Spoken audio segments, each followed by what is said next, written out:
We're here with Carlos Chavez, who not only has his own brand, but has a safety company and has been very involved in the safety of workers and compliance for how many years now?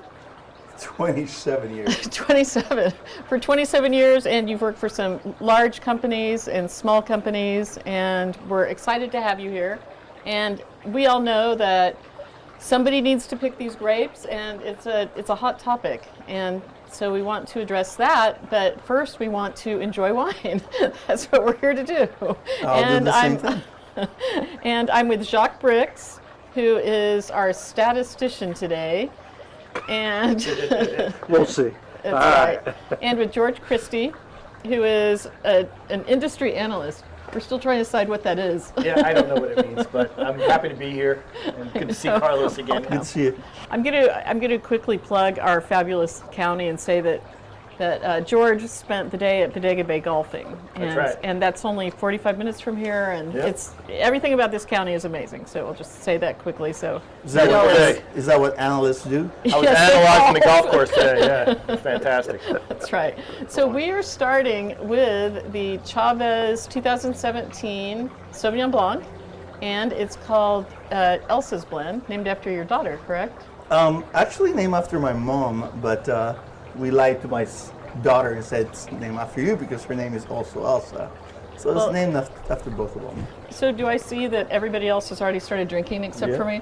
Okay, so I will enjoy this by myself at the moment. Someone put some Chardonnay in there for me. No, so that's fine. So Carlos, you are from El Salvador. I was born in El Salvador, yeah. And I think you have an interesting story about how you got to the United States. Hoo-ah. All right. If you'd like to disclose it was 1984, and it was the era when the Civil War was going on in El Salvador, and if you remember, it was the Reaganomics era when the domino theory was at its best, meaning Cuba had fallen to communism, Nicaragua had fallen to communism, El Salvador was about to fall. Then, of course, Reagan said it was going to be Guatemala and then Mexico, and then the commies are in our borders. So El Salvador was fighting real hard to stop, the communism. Do you actually remember fighting? I didn't. I actually was lucky enough to not fight, but definitely. And so your family. So my mom said, we need to go. So would you describe it as fleeing? Was it a? Yeah, for sure. My aunt was a government employee, a high level government employee, and so we kind of had to go. Wow. And so was your aunt able to expedite your departure, basically? We all left at the same time. And where did you end up in the United States? LA. LA. So good old metropolis of Los Angeles. Lived there until I went to school, to college. Went through high school in LA, LA High School. Went to Davis subsequently. Graduated in '93 and started working in the industry, in the ag industry in '93. And when did you start your own company? So I worked for another company for 3 years, and then I was director of compliance for a pretty large insurance company. Another 3 years, and in '99. We decided to go to Hillsburg after knowing that our services were needed there. So you're here just after I was here. Wow. I know. Yeah. I know. I've been here a very long time. We have. And so you started your own business, and it's to describe your business and understand that people don't completely understand. I know you make sure that people are compliant with regulatory issues, but you also ensure that companies are looking out for the safety of their workers properly, and more importantly, you're working for the company, and Carlos works for me, and make sure that we're in compliance. And it's obviously a very important issue because we're in production with. Sure. So I picked the wine industry to be my hub. In compliance, you can do any compliance, but the wine industry was my calling. I take. So I first worked with this company out of Bakersfield, which sent me here because I went to Davis, and they thought I knew Northern California. But it was great that I ended up working for such great companies at that time for somebody else. Then the 3 years that I actually went ahead and worked for the insurance company were strategically 3 years where I was planning my company. And at the end of those 3 years, some awesome people from the area, from Dry Creek Valley, has helped me get up here and showcase our compliance program to growers. A guy named Ray Teledeschi, I don't know if you guys know him. Oh, Of yes, course, we all know him. What a guy. Great guy. I had worked for him when I worked, early on, 93, 94, 95, and kept in touch with him. And in 98, I called him up and I said, I started my own company and I'm ready to talk to you guys. And so what are you talking about? Well, I'm ready to come up north. OSHA compliance basically takes all the regulations when it comes to health And and safety. OSHA is the Occupational Safety and Health Act. So just Okay, people so don't, OSHA that's not compliance common knowledge. is the Occupational Safety and Health Administration. Administration, In thank you. California, we have a Cal OSHA. OSHA began as a federal agency, and in 1970, California actually took their own OSHA. They're in charge of making sure that employees are safe. And by making sure that they're safe, they put regulations, a ton of them, if I may say. Yes. This is true. And those regulations is what we consult to companies like yours. Not only that, but we expanded to work with the Agricultural Commissioner. So we do DPR, or Department of Pesticide Regulation laws as well, and a little bit of EPA, the Environmental Protection Agency. We have a few laws that we help companies comply with. And how many clients do you have? A lot. Well, like more than 20, more than 200. Somewhere between 50 and 100. Wow, he's being vague here. We work hard. You probably want to make sure that we all know that you care the most about us, whoever client we are. Oh, of course. So it's almost like I'm your only client. I have a clause, and those clients of mine know that if one of my clients is in need of my services at that time, I will drop anything that I'm doing with any client. Part of the contract is I'll come to you. Well, one of the, are you guys ready for Sauv Blanc yet? Just let me know. Yes? Not yet. Okay, I'm just trying to be a good. Okay, well, hurry up. You're We're trying to be subdued here. We support the nutrition of these plants with wine, so you don't have to finish it. This is delicious, by the way. Okay, It's more tropical. it is. It's more the California style. It is. It is not New Zealand. A little ripe. I like those berries to be ripe by the time. I am going to water. Yep.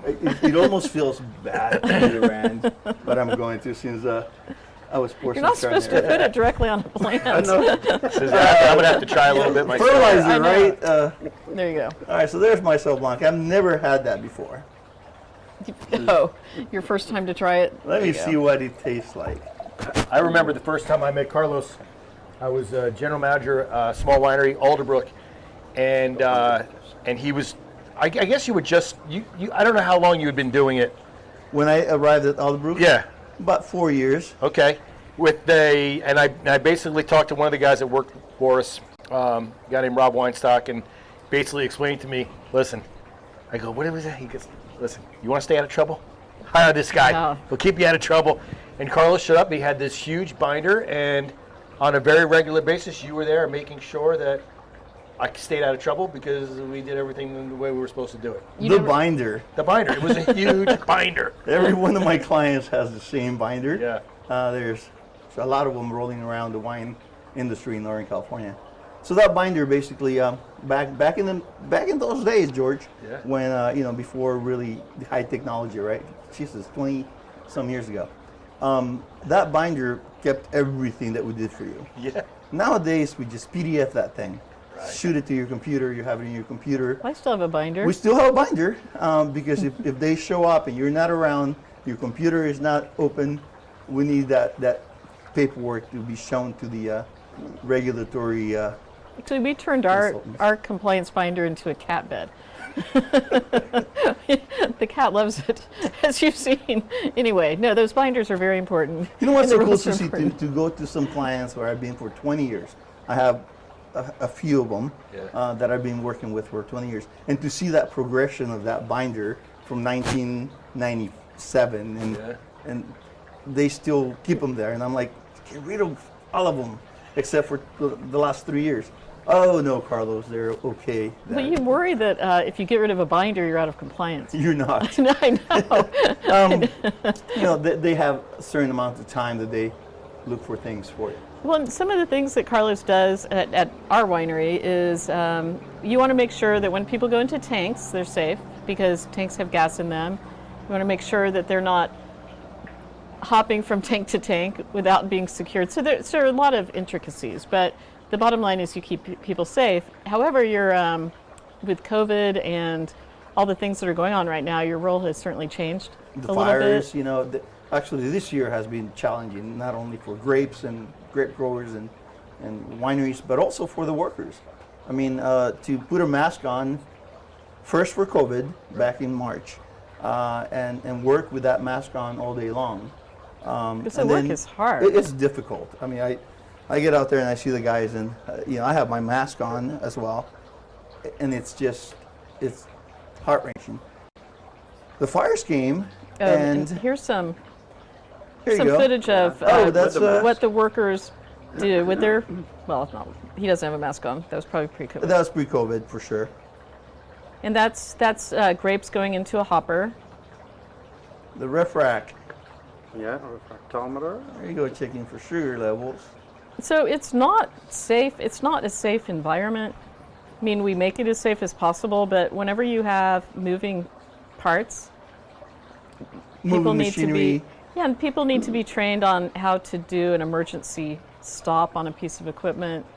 Exactly. They need to know that they shouldn't be listening to music because if something starts splashing, they need to jump into action. The good old earphones nowadays with the. Yeah, that's just not cool. You know, the confined space program that Sheikha developed, in my opinion, is probably one of the most important ones for the wineries. And he's just talking about getting into tanks. Getting into safely. tanks. So the confined space, an employee gets ready to go into a tank and shovel out the must. So people, when we make wine, in order to get grapes out of a tank, it's not nothing's really automated in our industry. It's very labor intensive. A human actually gets into the tank with rubber boots on and physically shovels it out. So it's hard work and it's just dangerous because of the gases. I think nobody knows that there's a lot of carbon dioxide in it, Right. and the levels fluctuate from an acceptable level or an okay level to hazardous levels. You can go from 3,000 parts per million of carbon dioxide to 7, 8, 9,000. Yeah, it can happen rather quickly. And the awesome thing about these regulations is that they have parameters so that workers know, and my job is to make sure they know, when to actually stop something if it becomes too hazardous. Thresholds in the industry are extremely important, and it's important that we follow the thresholds so that no one ever dies inside a tank, which unfortunately, we've had a few. Yeah. Yes, it's Not lately, which is awesome. Yeah. Not within the last 12 years. So it's and hopefully not on your watch. not one single one. Yeah, I watch. know. Where's it? Hey, Go ahead and do that. I wanted to ask you a question about the, you talked about, having the vineyard workers having to wear a mask during COVID, right, which is awful enough.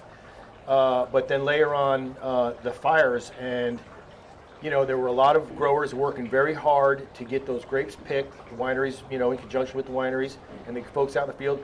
Not only wearing a mask, but the air quality was awful. So, how did that, did you step up and have to talk to some of these growers about air quality and taking that into consideration? Because they're out there all day. Had to be brutal. I got to give a shout out to iPhones. Sucks, Okay. but I will. You can ask Siri what the air quality is, and Siri will turn around and tell you, right? But we went from having this mask, which is a regular Right. mask, to during the fires, looking at the air quality and having employees now wear an N95. Okay. Which is a more restrictive mask. It's the mask that the government was telling us, especially for healthcare workers. But our growers had plenty of them in stock. So it was awesome to see that they were I think from the providing last those. round of fires, people had them, unfortunately. And the masks are needed in the industry for certain jobs throughout the growing season of the vines. So most of the growers had it. I'll tell you a tiny story. It's pretty cool because one of my growers called me up and said, "Hey Carlos, I got a lot of them. So once you come by and pick up a few masks, you're going to be out there training." Nice. I tell the grower. Yes, of course. The Pattons. Oh, Mitch Patton? Mitch Patton. He's a great guy. It was Jason. Yeah.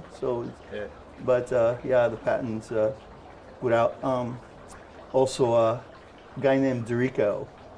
Rand Dorico? Not Rand. Another guy. Brian? Brian Dorico. Brian? He was able to give me That's right, pass this down year. a case of masks because I was out there. I mean, I was out there training my growers, and we didn't let out. We kept doing it every single day.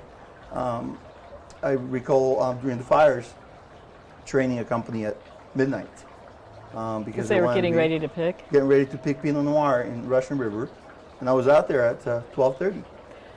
One of the interesting complexities of your job, I think, is that you walk a really fine line because you're getting paid by the grower or the winery, and yet you are looking out for the safety of the workers. And I'm sure sometimes there's a little bit of conflict because I know, for instance, especially Chris was here and he made a comment about Chris Bolin, and he commented on how picks were canceled because of air quality, and that's more of at the time it was a subjective move by the grower. It wasn't a mandated count. I don't believe. Susie, we had experienced the 18 fire, where I trained also thousands of workers to do that, to wear the mask and pick in those conditions that are, not that favorable for them.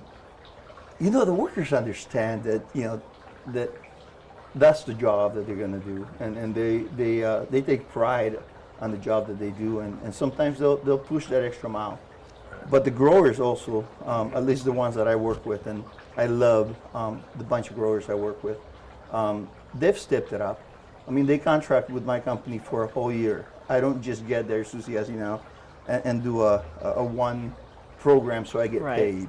My job for you is to know your guys meaning your workers, and I know Susie rather well, so that they trust me and they trust my employees, so that when we get there and we tell them something, they have that trust with us. We do it in Spanish and in English, of course, but we must develop that trust from the employee, and the worker has to trust us and their growers in order for that to work. If there's no trust, then things fall. And I mean, it's got to be. What percentage of the guys are from Mexico? In my opinion, my humble opinion, 95%. Yeah, it's so we are dependent on Mexico for labor. We are, for sure. For the grape industry, the wine industry up here, definitely. Some Nicaraguans. I found a couple of Nicaraguan crews, and they all stick together, which was pretty cool. I found a Salvadoran crew. Oh, did you? Or at Mansell. A guy named Brett Mansell carries a small Salvadoran crew, which was really awesome to see because I was born in El Salvador, and I migrated. Luckily, I went to college, but what I do at the end is to help them. I had this saying for a long time. When I work for you, Susie, it's got to be 50-50. If you're 51-49, it doesn't work. Now, it might not always be 50-50, but I'm asking you to actually make it 50-50 so that the employee goes home to their family every evening, 10 fingers, 2 eyes, and the grower or the winery owner goes home with a clear mind that things are being done correctly. Yeah, and I'm sure 95% of the growers want to be responsible to their workers. So The ones I work with, for sure, long relationships. So obviously we're facing a bit of a labor shortage now. It's not how it used to be. I mean, in the old days, we could call and get labor in the next day if we wanted to, or in 2 days, and that's starting to change dramatically. Obviously, you're seeing a drop in the labor force. It's in numbers. Interesting topic here. Yeah. What? You know, the H-2A visa system. The H-2A program is a program for legally bringing workers from Mexico into the United States. Exactly. But they've limited themselves a little bit because it's expensive, and the requirements for the workers they're very high standards. The housing standards, the transportation standards, the hours are different. With H-2A workers, their hours are more limited, and so sometimes if there's going to be a long pick, then growers need to decide plan on whether they're going to use the H-2A workers or not. I mean, it's a great program, but it can be challenging to the growers as well. You know, if you get out to the vineyards or the vineyard managers and you look at the spectrum of workers, and I've been doing this for a long time, you don't see 19-year-olds anymore. You don't see 25-year-olds that often anymore. You still see the 40, 50, 60 picking grapes out there. George, you just looked at me like, wow, no, you know, like, yeah. You've been there. So the inflection of young Mexican men has slowed down due to the fact that the borders are shut down and it's hard to get across the border now. You know, if our H-2A system would have been awesome if it worked early on and if the parameters were better than what we have now. But the H-2A system is working to an extent. I really think it's working. It's tough for the guys out there, depending upon transportation from that grower once or twice a week into the marketplace. Wherever they live, they're day in and day out. So you attribute the labor shortage to the fact that it's harder? Beautiful hummingbird. We live in such a great place. That it's more challenging, and we don't have the migrant workforce that we used to. All right, so you're putting me on a pedestal that I like, but I also want to tread water slightly here. You know, it would have been so easy for the government to actually put standards together to where, these guys from Mexico would come in, they would work gladly as they do today, and then they would go back to their wives and moms and dads, and then the next year they would do it all over again. It would have been so easy. You shouldn't take an expert and all these PhDs to develop a system. It wasn't done. I know so many guys that mourn their parents' death here in Sonoma County because they couldn't go.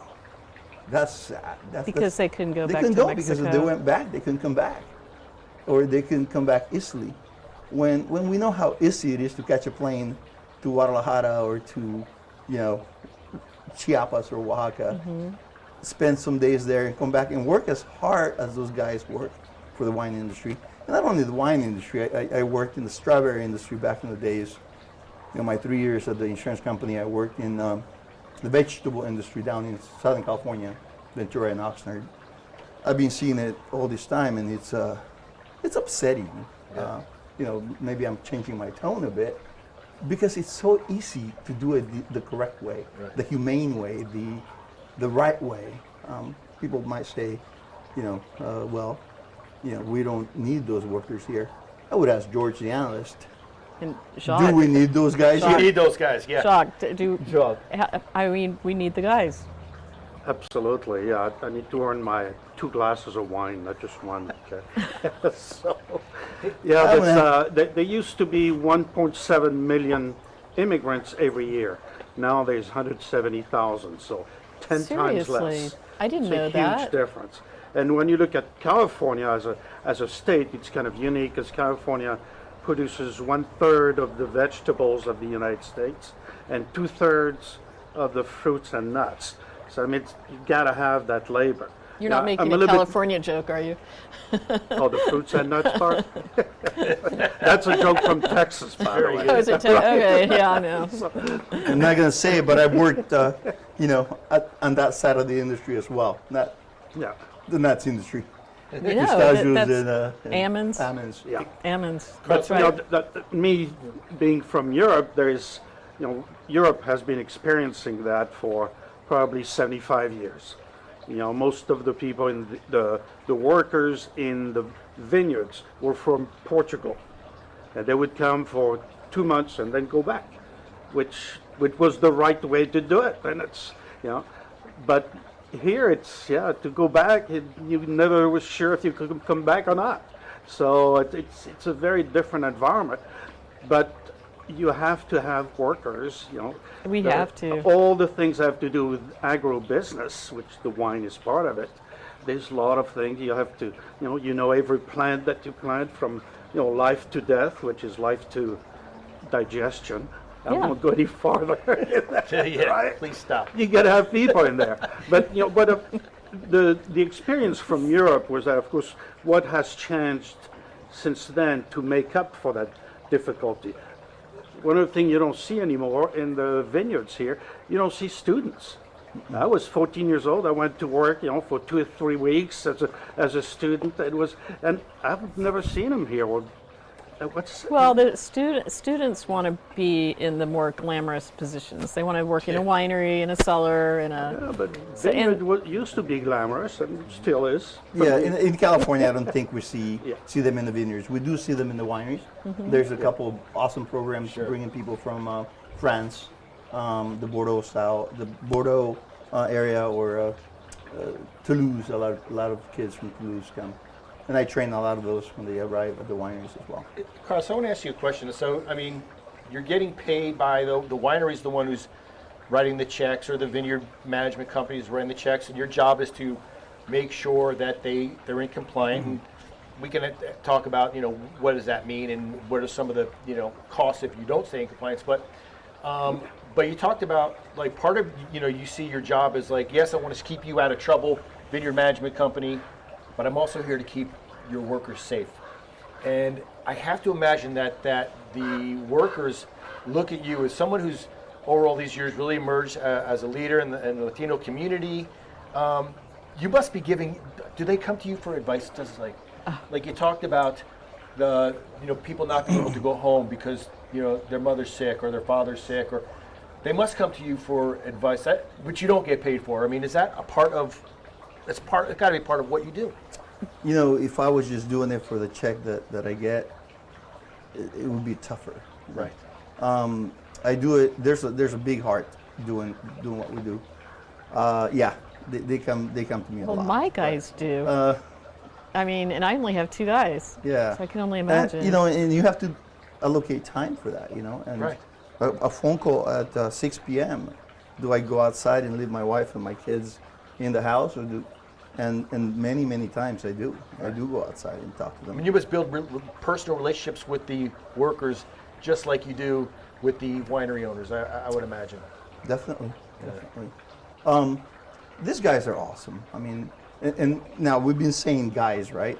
Well, but it's 20% of the industry now, Right. of the workers out there, they are. It's an Are expression. females. It's almost like saying, Coke. policemen, Or yeah, it's just a habit to say the guys. But no, there are a lot of women.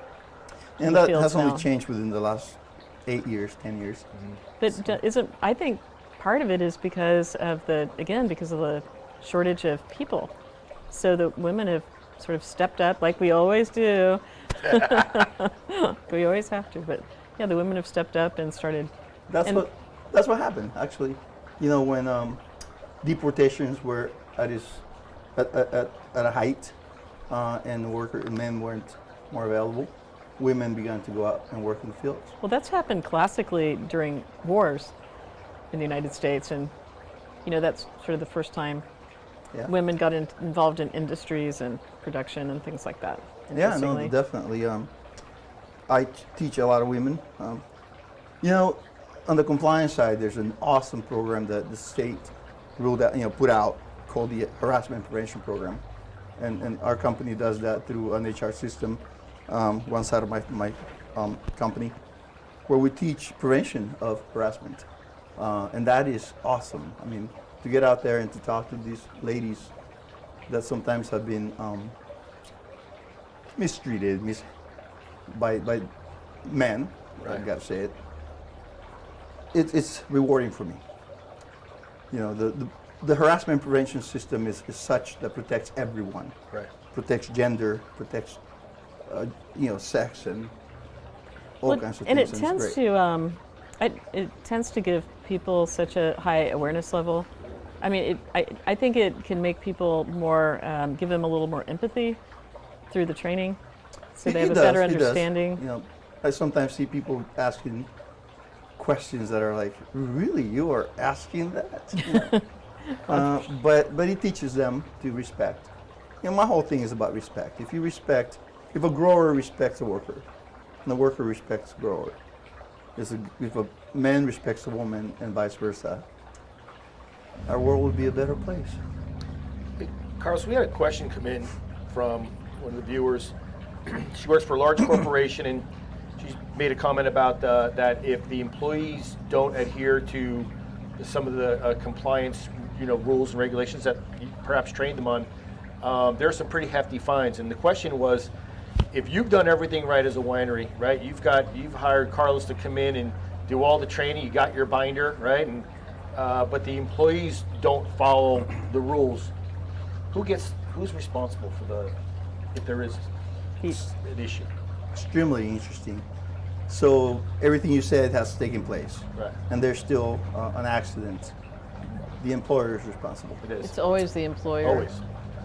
I mean, always. Of course. I mean, if you did things right, they're not going to cite you if you did things right, and Right. it was just an accident. So I think I can add if there was a fault, Oh, someone was at fault. Right. But if you've done everything right, if you did what we recommended, was industry standard, was law, then OSHA shows up, says hello to you, says hello to a few more people, take off, and you're great. Okay. It's interesting because if a manager has a violation, it's even worse on the winery. So, the level when they have a violation, the winery is always responsible, or the vineyard, but the level of the employees' trust within the organization is very much dictates how large the fines will be. So the more knowledgeable they should be, and depending on how many people they're in charge of. OSHA terminology, a willful violation, right? Okay. The manager knew what was going on, he allowed it to happen, he didn't stop it, it was like production versus safety, then it's going to be a hefty one. I don't even want to be involved in that one, but since I work for the grower, I have to. I think I should say this, George, and Susie, shocked. It's a waltz. It's a Right. dance. If everyone dances correctly, no one steps on anybody's foot. If you step on someone's foot, what happens in the dance? That's a nice analogy. You fall. I love that. There you go. Very nice. Very I need poetic. some wine now. Yeah. So Carlos's Sauvignon Blanc is delicious, and this is our first unlabeled bottle we've had in the Courtyard. That's because I've been lagging and haven't I know. gotten I guess we don't really need a close camera shot, but this is some delicious Chardonnay that will come out under Chavez family Cellars in soon. the next few months. The labels be done. Yes, so it's gonna be even more decorative than this someday. But do you want to talk about the Chardonnay a little bit? And we taste a little bit. Do you want to try?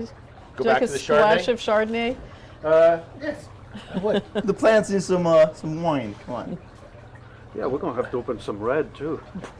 We are opening red, my friend. I assure you. I had the question on compliance, because the word is actually pretty new in the wine industry, as at least in the manner that it's used in understanding the laws of every state, and every state has different laws about shipping alcohol. Oh.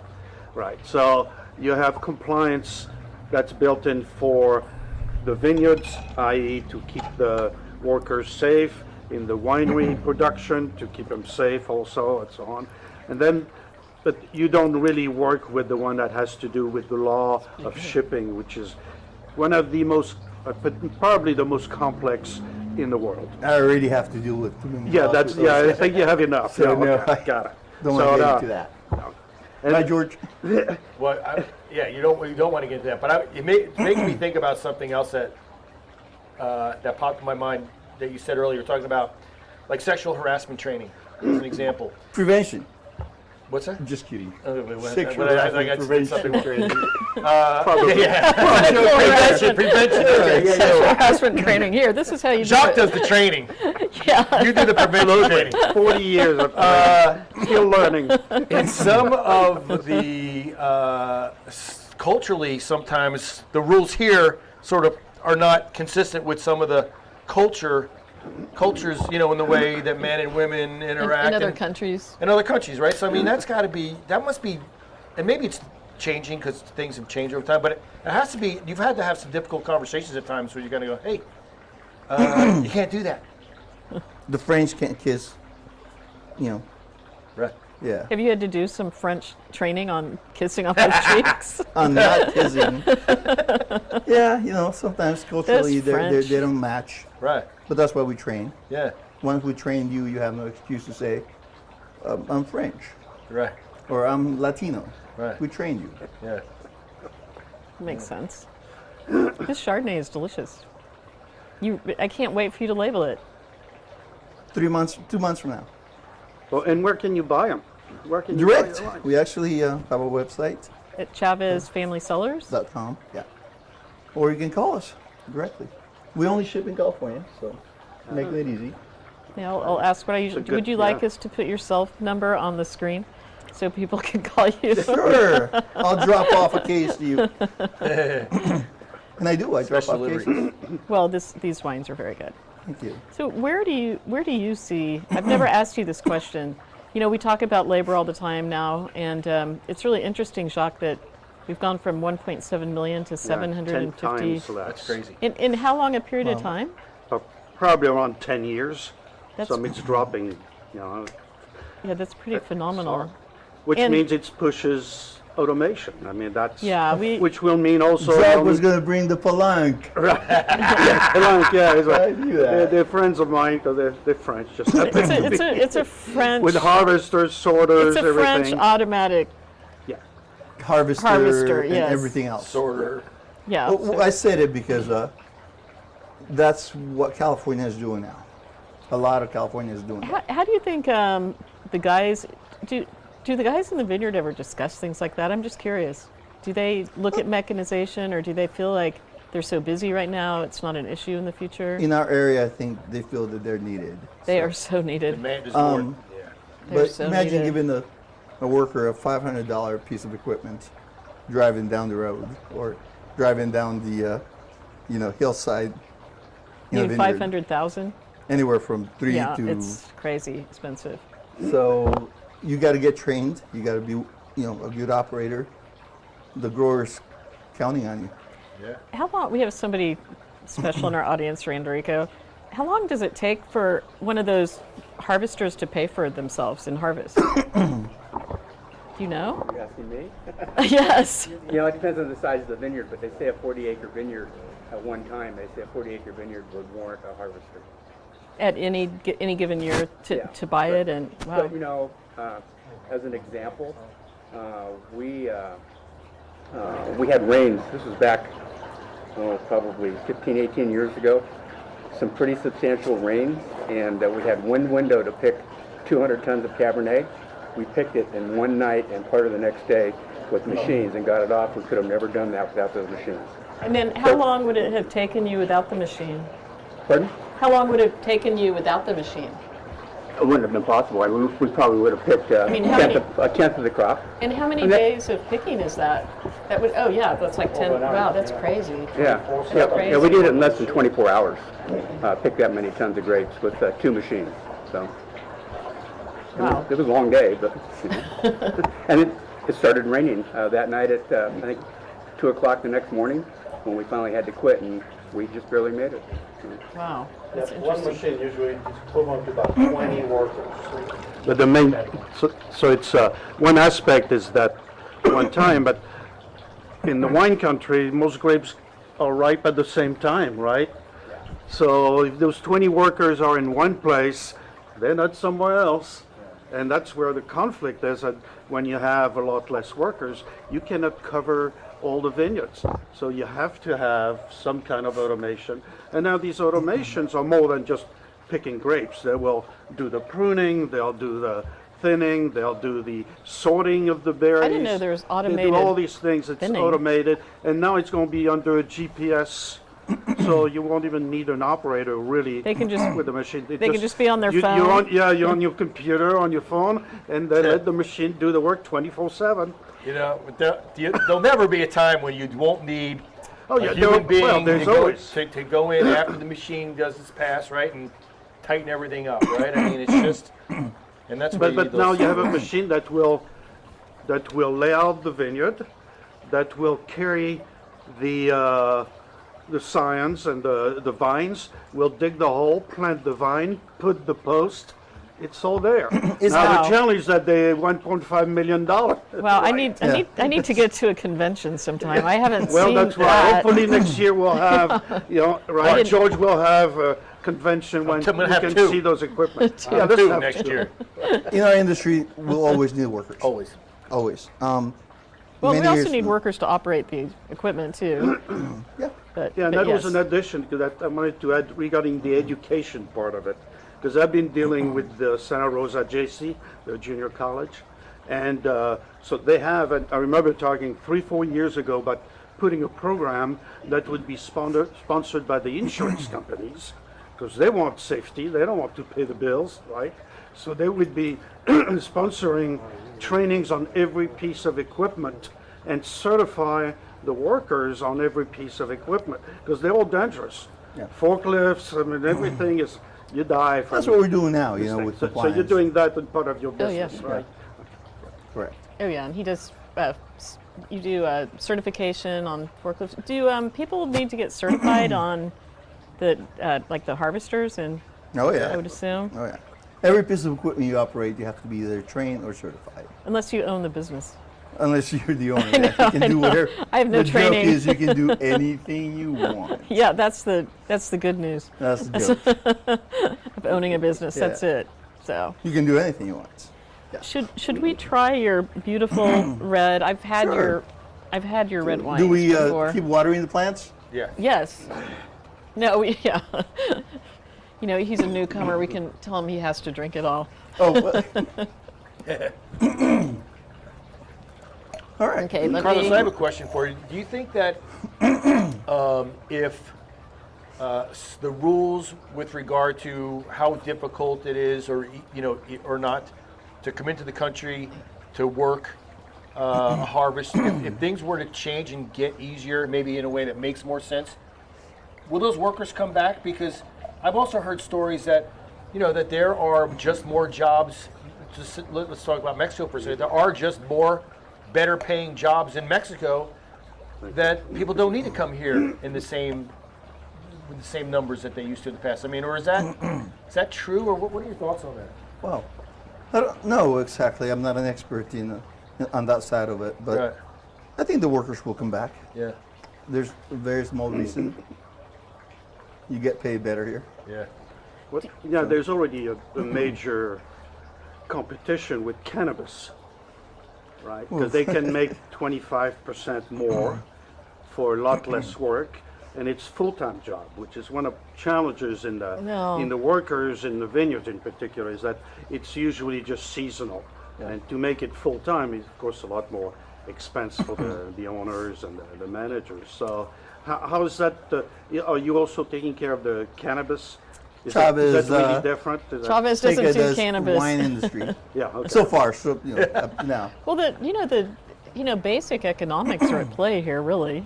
I mean, demand's higher and the workers are paid more.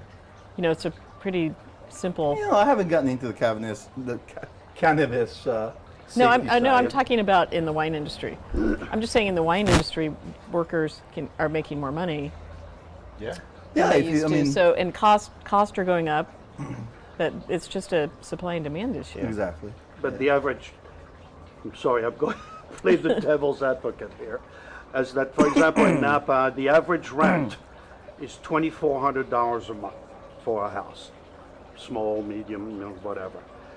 If you make, let's say, $15 an hour, right?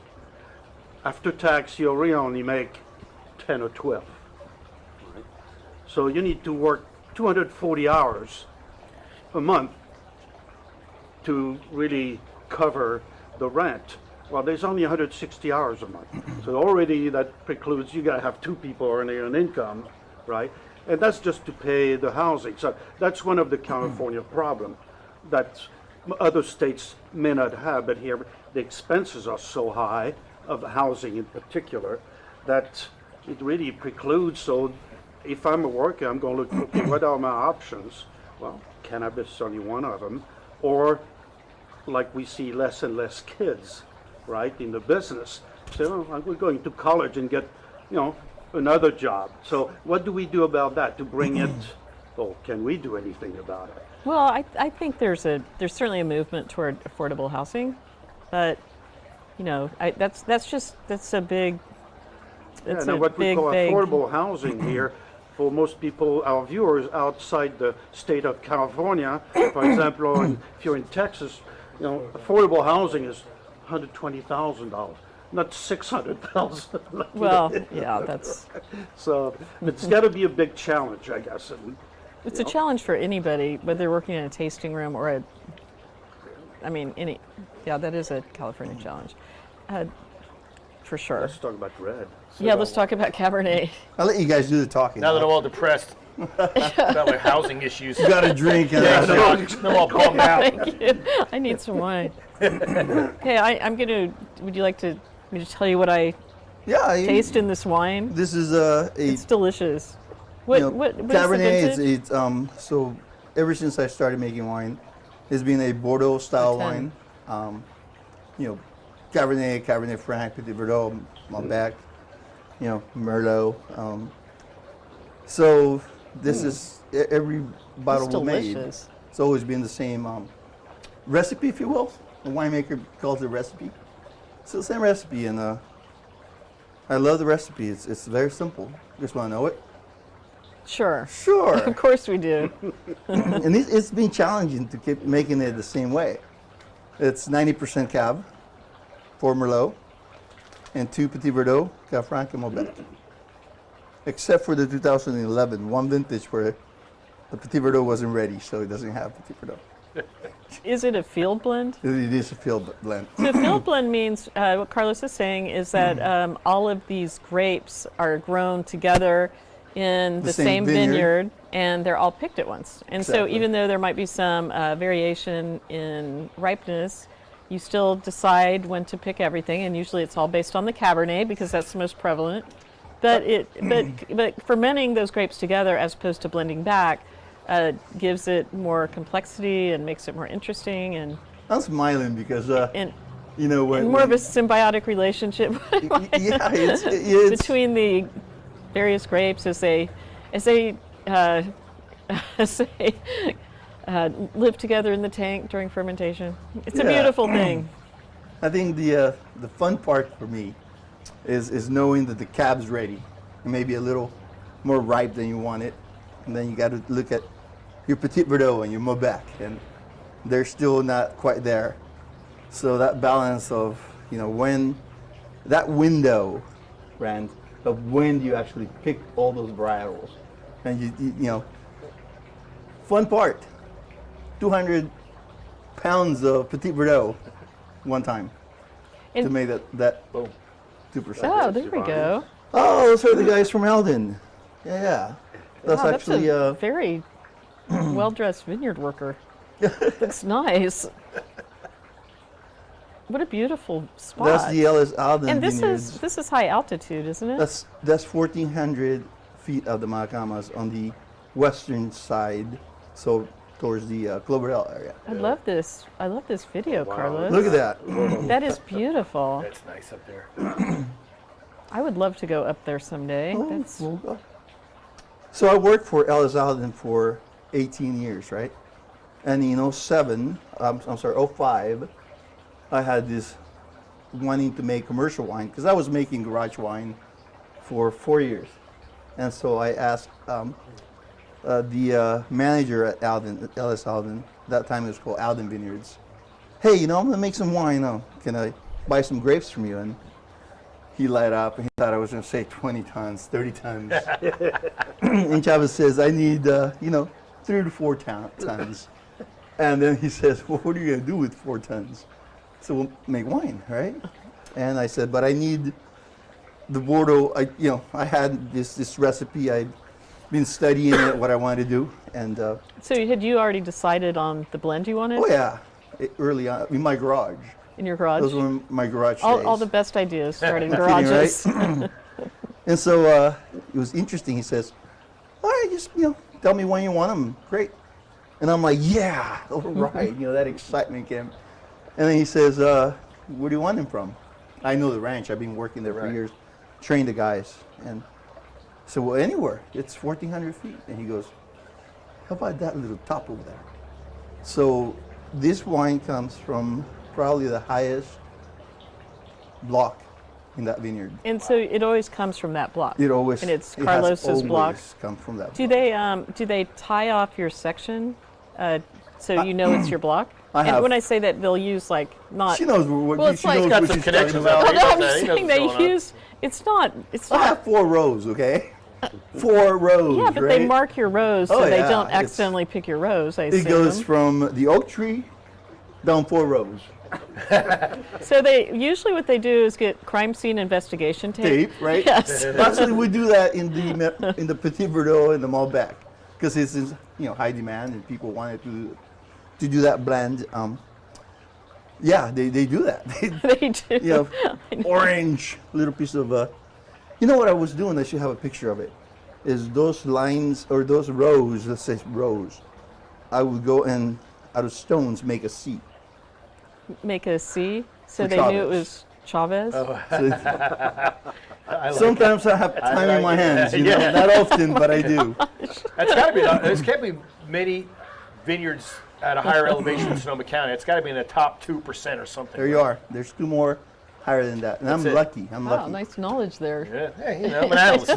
You're The reason why I'm lucky is because I worked for the Alden family for 5 years before that. 2000, I gained them as clients, Do you have to rebuild the stones every year, or I just do. to see? and I don't do it every year. It's And then you know, it probably messes up their equipment when they go through the rows. no, it's a tiny little C right in front of the first vine. I do have a little sign that says, Carlin's Blend, which is what we call this wine. Carlin's Blend. My wife Linda. Oh, I think we have a photo of your family. We do, huh? I believe so. Go on with what you're saying. I don't mean to interrupt. So, Look at that. Yeah, they are. oh, that's my beautiful wife right there. Hey, Linda. So, she is with the kids nowadays, and it's tough. Oh, with the home. COVID and homeschooling. Yeah, homeschooling. What a wonderful picture. Your girls are much There's bigger now. Elsa. Oh, you, Oh my gosh! I you forgot didn't. You about did not. this. Mr. Hillsburg contest. Look at those muscles this is right awesome. there. Yeah. Good There job, it is. good job, Michael and Rob. Your cha-cha-cha. You guys are amazing. I hadn't seen this thing for years. This is like 60 minutes. Oh my You're God. undercover here, man. Oh my God, this You is gotta make me talk about hilarious. Mr. Hillsburg. Mr. Hillsburg. Look at him. This is the Hey, Mr. Healdsburg Senior contest. cha-cha-cha. I raised the most money for the Raven Theater 2 times in a row. When they retired the show, the Mr. Hillsburg, they asked every Mr. Hillsburg to come and do it again. Yeah. They kind of forced you to. Yeah. And that year they forced I, you to take your clothes off. I was young. I was fit. Come on. Where am I? Now he's sweating. I know this for a fact. I need water. You see how cold is water? I used to judge Mr. Hillsburg. I know this for a fact. So no, seriously. In 2014, I raised the most money and became Mr. Hillsburg through getting the 3 different stages to become Mr. Hillsburg. Right. But the most important one to me was raising money Yeah. for the theater. I'll tell you why. In 18, when they retired it, Retired. He's saying they retired, Retired the show. my grandmother was sick in El Salvador, and I flew down and came back up 4 days before the show, and still raised the most money for the theater. It's simple. I call my clients. I don't know if I got you ran one time, did I? Yeah. Oh, He got you ran. can't say, right? But I called my clients, and they were very gracious. And what's it for? Story's this: when I was 10 years old and the war was going on, you asked me about the war. In my town, there was a theatrical group called Gato, Like cat? like cat, Gato. but with an age, because it symbolized the horizons, horizonte. And to get away from the war, we would go into this studio and practice every afternoon. Kept us away from. Oh, you were part of the theatrical part group, of the and that would be theatrical your group. escape from. That was it. Wow, that's And so, interesting. when they asked me to do this, and they asked me why they were doing it, the oldest theater in Northern California was in need of money. It was not difficult for me to say yes. Now, I didn't know, when they actually called me, I didn't know that they were going to force you to wear They don't. Speedo. Excuse me. Okay, I'm a judge. I'm an expert on this topic. When everybody I've has never worn said that Speedo before. except for one, I had to. Yes, the contestant gets to choose their attire, but it was exciting when Carlos won. But it's a swimsuit competition. It's the the Dancing? and then a talent. And this was Senior Cha-Cha-Cha, as you saw in that fabulous photograph that Rob or Michael, whichever one of you brilliant gentlemen found. Michael. That's how. I brought my wife out to dance with me. I could have picked anyone, but Linda is a great dancer. When we met in college, we danced. There you are. Oh, that's And so what that's was, not the Speedo one. I'm glad you guys didn't have that one. Please don't look for it. they showed some mercy on you here. They did. Now, what was your talent, Senior Cha-Cha-Cha? Dancing. So I So took, that was the talent. that was the the dancing. I talent. couldn't remember. I thought that was part of the ballroom thing. So I took the theater into salsa, merengue, cha-cha. Oh, that's right. So I danced to all those Very different sexy. He's a genres. very sexy man. Heck yeah, back in them days, you know. He's very macho. Yeah. Hey, you know, I dance. So You know what? it's okay. He's a give. He is a give backer, as is his wife Linda. Carlos was telling me you're the current president for the Hispanic Chamber of Sonoma County Hispanic Chamber of Commerce. I am, which yes. I know takes a lot of time. Oh yeah, it is. And it's been cool for me to so I've known you for a long time, and you've just been an incredible success, of course, but just a great member of our community and somebody who gives back over and over again. And so I'm just It's easy to give back. happy to see you. Well said. When the heart's there, it's easy to give back. Of course, you have to give back. You can't, But if you don't have money, so wine in this case, there's time. Now it's difficult to find time nowadays. But the whole Latin culture is so important here, and you bridge the gap between the Latin culture and the California culture. Yeah, And the Latin Chamber of Commerce. how about this? I'm a Salvadoran born. I'm an American because I became a citizen many years ago. But most of the world, I'm a citizen of this world. I mean, the world is it's this little 25,000 mile square globe. When I teach, I tell people at the end of my classes, respect one another, no matter who it is. And if you do that, heck, it's simple. We all get angry, we all get upset, we all get frazzled, all of the above. But you can smile. When I was at Davis, my English wasn't as good as it is now. Wow. But I would always say hello to anyone who walked by me. And if people didn't say hello to you, you're like, you're having a bad day. Right? I'm not. That's always been my philosophy. So. Well, Carlos, it's been fabulous having you here, and your big heart is appreciated by our community. Nice. There's no doubt about that. And making wine for me, Susie, you have been a great help. Thank you. Oh, sure, anytime. 2006, I made my first Cabernet at George's facility. 2007, I moved to Susie, and I've been there for quite a long time. I Yes. really do respect you as a winemaker, as a woman, as a person.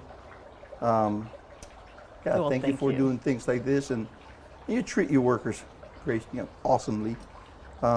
So do a lot of Oh, so I a lot know, of we medals. just want to, we want to point out, these gold medals are not easy to get, and good job. one. How many? Okay, I'm gonna How I'm gonna be many? like 2, 3, 4. I'm just kidding. Yeah. No, that's Yeah. that is not an easy task at all. So good job. Yeah, when you make wine in small amounts and you do the right thing, you have the right recipe, you use the right barrels, right? Yes. You that's worry helpful. about the temperature, right?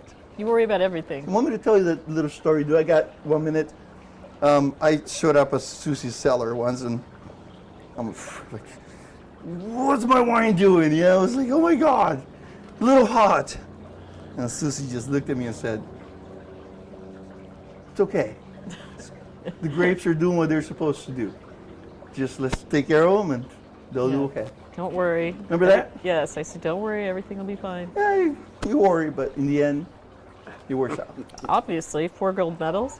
So, I thank you, Carlos. Here's a toast to you and Cheers. being here. Cheers, Carlos. Cheers. Cheers, George. Thanks, yeah. And thanks. to buy Carlos's wine, which we encourage you to do, and keep in mind that when you buy the Chavez Cellars, Chavez Family Cellars wine, they give a lot back to the community. So you were supporting our community and the Latino community.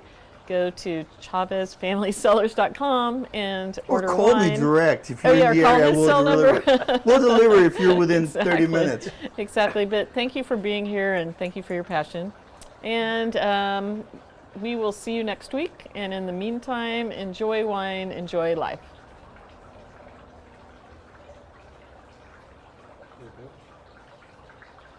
Good job, You took Carlos. me to some memory lane. Oh my God. That Great is, job, yes. I'm sorry that Outstanding. That guy was you missed the my 11th line.